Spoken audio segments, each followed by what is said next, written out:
Hey guys, it is that time for the seasonal yarn YouTube hop. Everybody, it's Kim the Crafty Nomad, and I am back.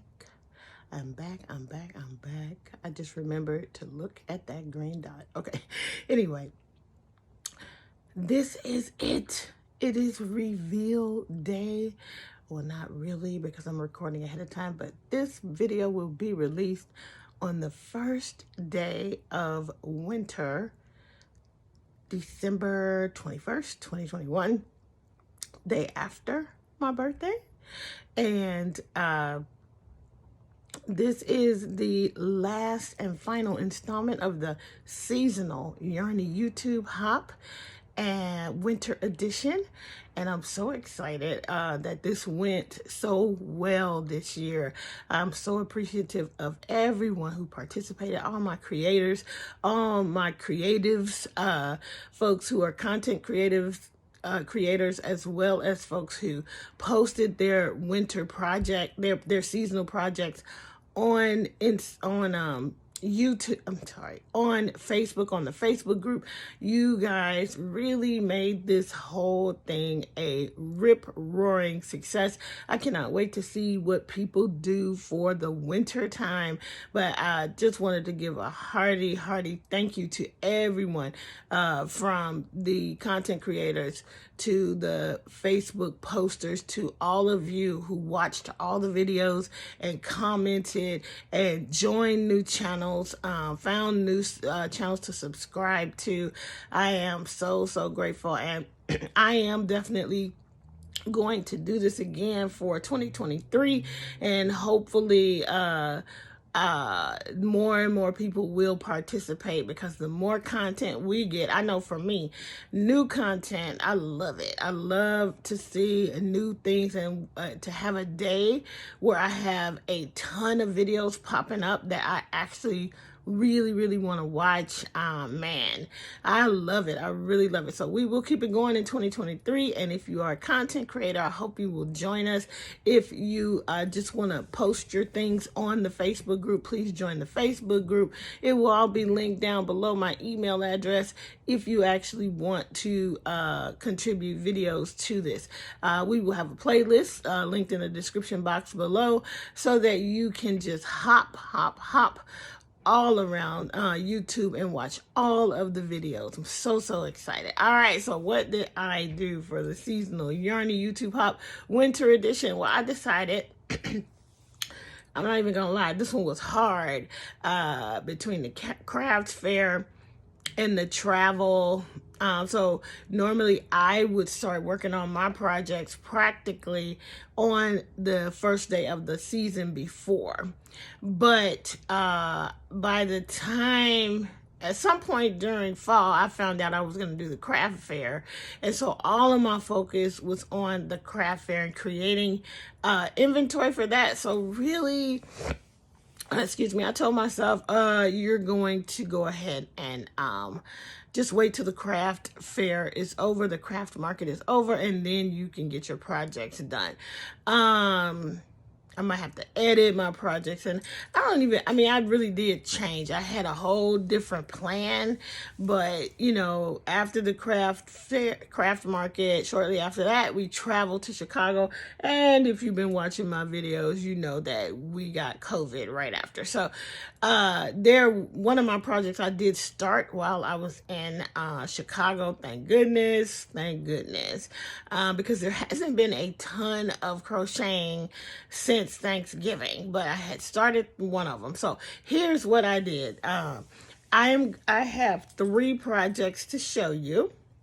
And what I did was I came up with a theme for this round, and my theme is winter holidays. Okay, so I have one project to represent 3 different holidays that I have 3 different holidays that occur in the winter time. Okay, and so the first project I'm going to share with you is going to be to represent the Christmas holiday.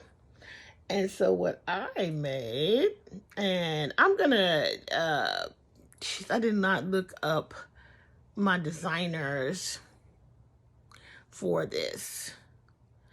So hold on one second because I do want to say it out loud, and it'll be in the description box below.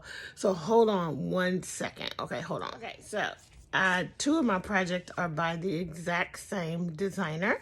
So this was a pattern bundle that I got from, well, this one is from a pattern bundle that I got from Fiona Crochet Design, all one word.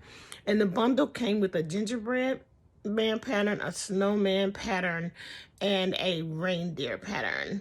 And so I did the gingerbread guy to represent Christmas. Okay, so this, I believe, is Premier Basic Chenille, I think. And it's basically their answer to blanket yarn.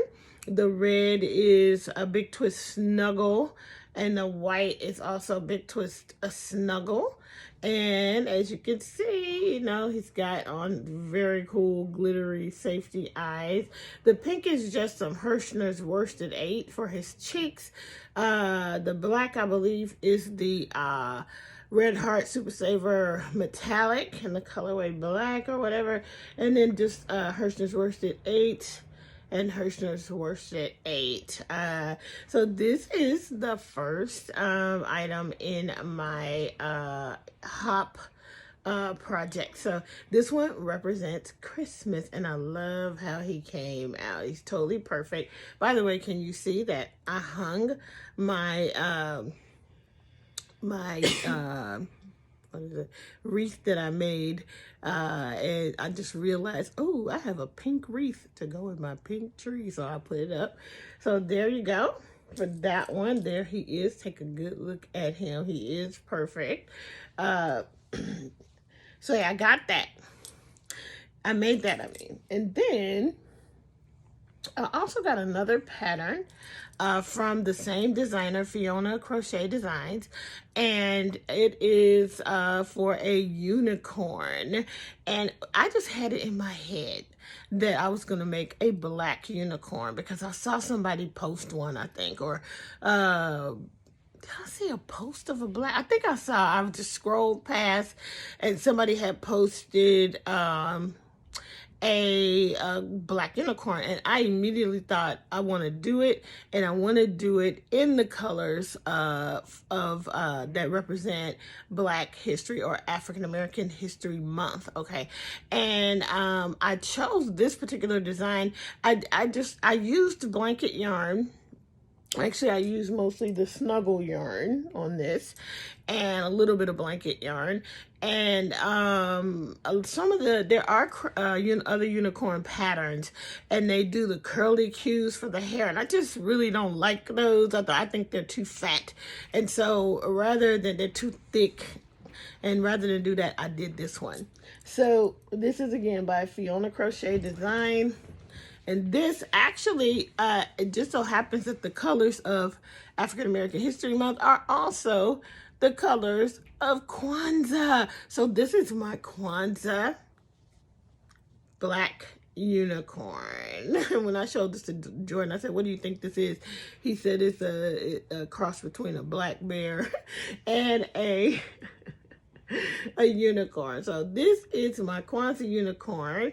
It is by Fiona Crochet Designs, and I love how it came out. It's always a dilemma when you use black yarn on how you're going to do the facial features, because you usually do facial features with black yarn and that won't work. So I chose to use the green yarn. So the black and the red are both the Big Twist Snuggle yarn in the colorway black and red.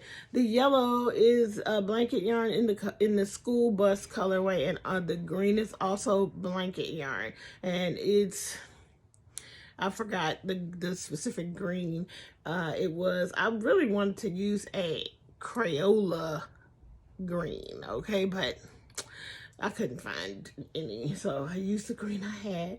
And so there you go. This is my Kwanzaa unicorn. There's her tail, and she is all set to go for Kwanzaa. All right, so that is my second project for the hop. And I know you guys are not surprised that I did amigurumi, but this next project is a departure from that. All right, so the next holiday that I am representing today, oh, and with both the unicorn and this guy, I used the hair roller things from the dollar store to stabilize the neck, and I think they're gonna do pretty good. They're pretty stable. So yeah, and this head is super heavy compared to the rest of the body. I think it's just kind of big. Okay, so that's those two guys, and he just kind of came out big compared to the other one too. But anyway.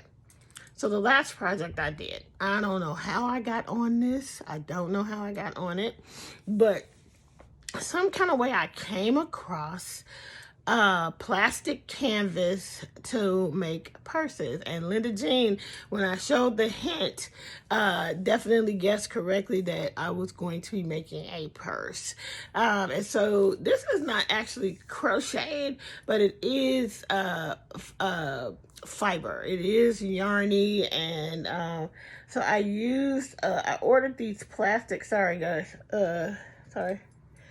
plastic canvas frames for purses from Amazon.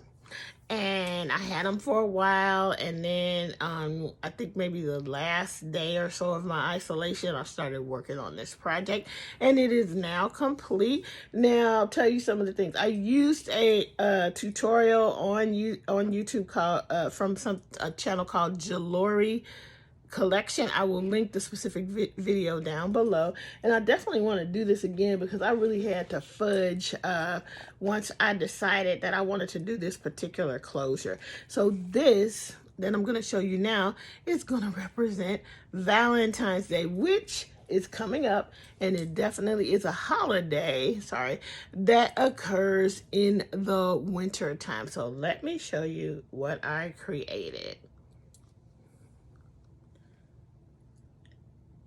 Isn't it the cutest little thing? And I'm giving this to my little BTS buddy, but the yarn is so plushy that you really can't see my closure, but it is a heart-shaped closure, and it's a twist clasp, and you undo it, and there you go. That's what the purse looks like on the inside. It is the tiniest little purse, and this thing definitely has lots of flaws, but I'm super happy with the way it came out. I'm going to go and get the frame so you can see what it looks like before you actually do all this work. But before that, I got the perfect little pom-pom from Deb. Now, if you look close, you see this is a gold clasp, but that is easily fixed. I can and will likely take that off and change it to a silver one, because you could take this off and actually use this pom-pom on a hat. But I thought it would be so cute for my little BTS buddy, and her name is Danica, and she and I went to the concert together. And this actually is a charm, and y'all know I got to get BTS in every once in a while. This is Tata, and Tata represents Kim Taeyong of BTS, and Tay is Danica's favorite. This is her bias. I like Tay, but my bias is Jimin, and I have a charm of my own that represents Jimin. And then I bought a charm from my my friend at work, who is also a BTS fan, and I got her bias as well. So Danica's going to love it. It completely, with the pink and red and white, totally represents Valentine's Day. Heart-shaped clasp, even though you can't see it because it's in there. And this is how the handle, the chain is on there. I started to weave this yarn through here, but in the end, I just decided that was just too much work and unnecessary, and just left the chain like this. If the holes had been a little bit bigger, I probably would have done it, but I just skipped that part. And what was I gonna say about this? So this is some of that like fluffy yarn I got from AliExpress. And then the red is the snuggle yarn again. And it just is the cutest little thing. So let me go get the frame so you can see. Okay, so here's the front. This is how it comes. So it's actually 1, 2, 3 pieces. And, you know, this, of course, is the front and the flap that goes down. This is the front piece to, you know, for the purse. So this is actually the back and the flap. This is the front piece. And then this piece is the one that goes around the purse, okay? So that's how it comes. I think I paid like $8.99 for 3 of these. So I'm gonna make another one that is gonna be like teddy bear kind of colors. So I'm excited to do that. I may even start that this weekend. I don't know who I'm gonna give that one to, because these really are tiny and perfect for little girls as far as I'm concerned. So yeah, let me give you one more look at this. And yeah, lots of learning curve, lots of, you know, so the biggest deal, the biggest learning curve for this one is I actually started working on the purse before I decided to do this kind of closure. Because you can just do a couple of magnetic snaps and close it that way. But for whatever reason, I decided that I wanted one of these twist locks. And I was already through with the bag by the time I decided to do that. So I actually had to cut a hole in all of this and get this thing put in. And it worked out okay. It's not like the best, but it's in there, right? I think when I make it again, when I make the teddy bear version, I'm going to use the same kind of closure, but I'm going to use the smoother yarn all over, even on this part, and then I'm going to just accent with the fluffy yarn around it. And that way you will be able to see my my clasp a lot better. But anyway, it came out fine, but it was a risk. I was like working on it last night and thinking, am I gonna ruin the whole project by cutting this hole? And it was hard. I used the X-Acto blade, but I got it done, okay? Let me show you, if I can, what the clasp, I showed it a little bit when I did the sneak peek, but here's what that clasp actually looks like. That's what it looks like. It's in 2 pieces. You unscrew it. You stick, this is the one that shows. You screw it down with these 2 little screws and the plate on the back to secure it. And then the little twisty part is like this. That's the little twisty part. And you stick that on the other side. All I did was, once I got the middle, once I got this placed, I took this, the twisty, and put it through it, just like that. And then I just closed the purse and stuck this through the bottom so it would be in the exact right spot. And then you have a little flat piece that you slip onto these 2 prongs, and then you can either fold them in on each other or fold them out to secure it. So that is what that looks like, okay? So that's my project. The thing that I should have done, and when I do the teddy bear, I will do, is I should have cut the hole ahead of time. So if I cut the hole ahead of time and I would place that, what is it? I would place the, clasp before I even start the process of weaving the yarn in and out of all of the squares. You just put it in there first. So you cut it, secure it, and then go on with your life and crochet, not crochet, but sew all around it. So I just sewed, I wove it in and out, in and out. I didn't use a crochet hook at all on this. But anyway, that's it. those are my projects. I hope you enjoyed them, and I hope you enjoy watching all the hop videos. Yeah, I hope you're having a great winter season, or I hope you have a great winter season as we move forward toward the Christmas holiday. And are we in Hanukkah yet? Hanukkah, if we're not in Hanukkah yet by the time you see this video, we may even be done with Hanukkah. I didn't look up the dates, but anyway, also Kwanzaa starts right after Christmas, and so yeah, that is it. That is all. Thanks for joining me. I look forward to doing this again next year. Hope you guys will join me on this, continue with me on this journey. Thank you so much. I will see you in the next video. Until we meet again, keep it crafty. Bye, gang.